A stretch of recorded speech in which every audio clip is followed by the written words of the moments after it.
Hello everyone, this is Randolph Parker MS. Welcome to my channel. Today's adventure would be working on a power supply.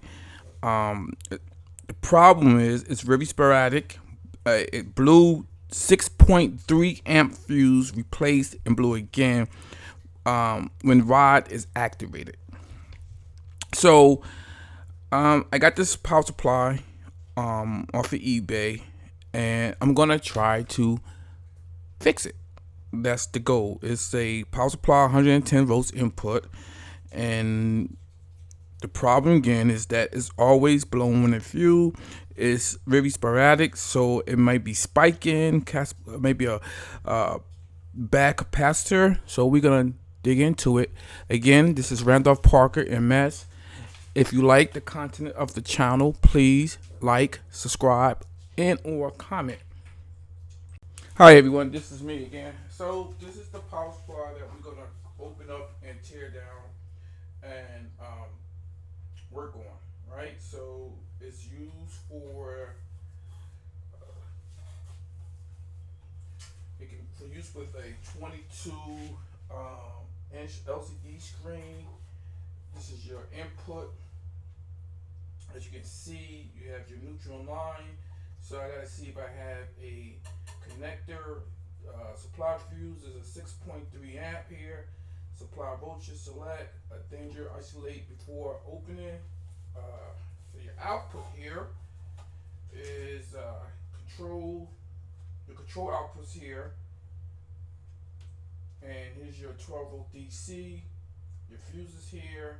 So we're gonna have to see if we can source a schematic, because I don't have this particular connector.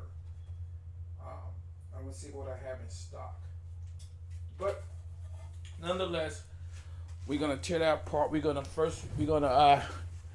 apply power to it. Once I am able to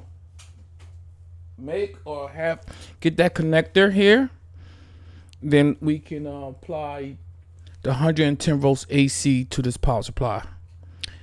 But right now, I don't have it, so I cannot do anything until I look for that particular connector and also the schematic.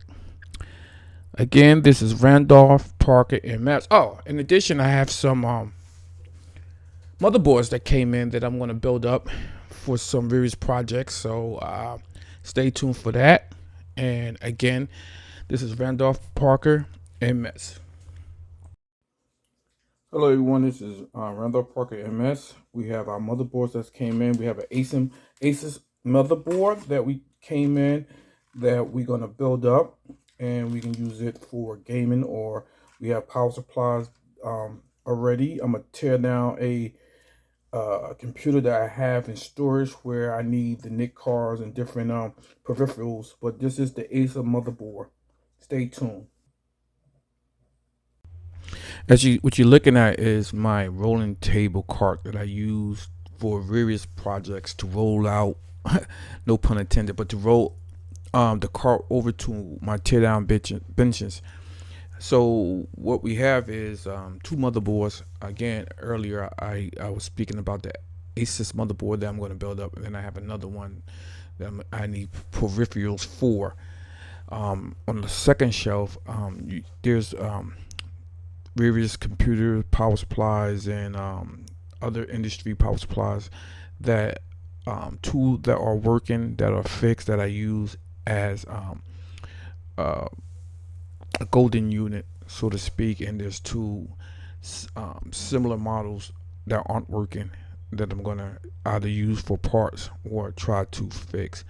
But yeah, this is that area is where I just put things on there to get them off the workbench if they're not completed.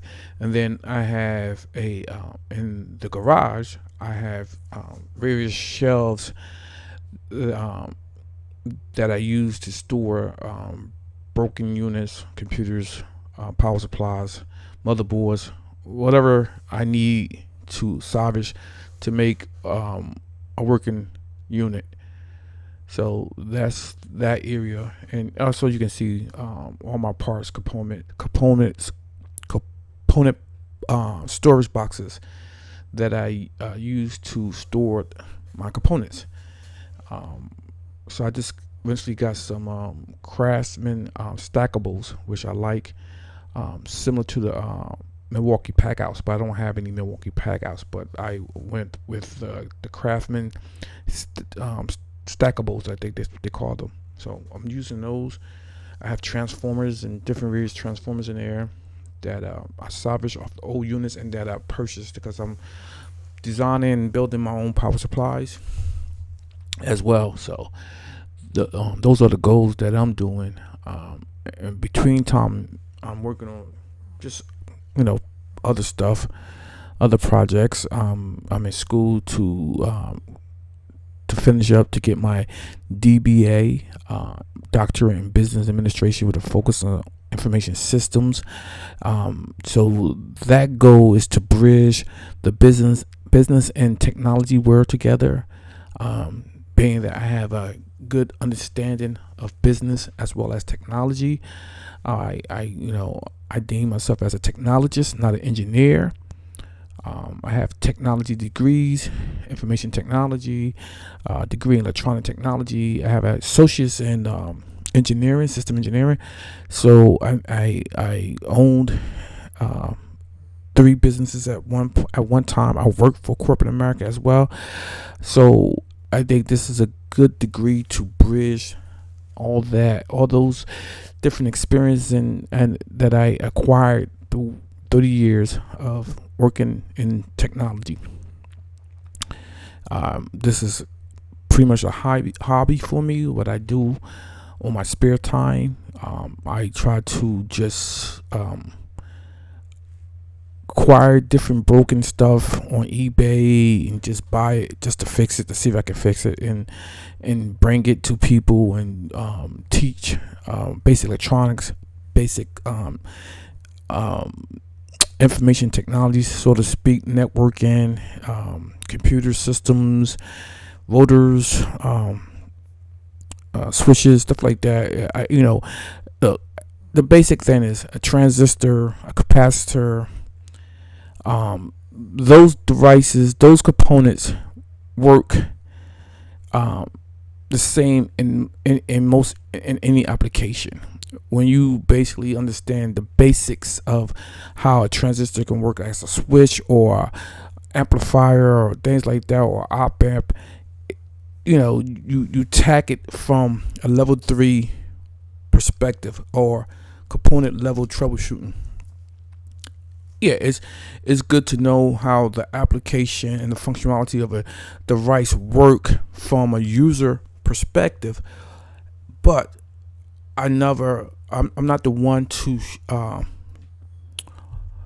remove myself from that element or position, because I have the fundamental understanding of how the diodes, resistors, capacitors, transistors, inductors, and things like that work on a component level, and then to encompass that with some type of firmware, software to make your system work. So I'm trying to integrate all emerging type of technology and bridge all that technology into one. And again, this is nothing new, because there are companies and corporations who already have working products out there with that concept. So this is nothing new.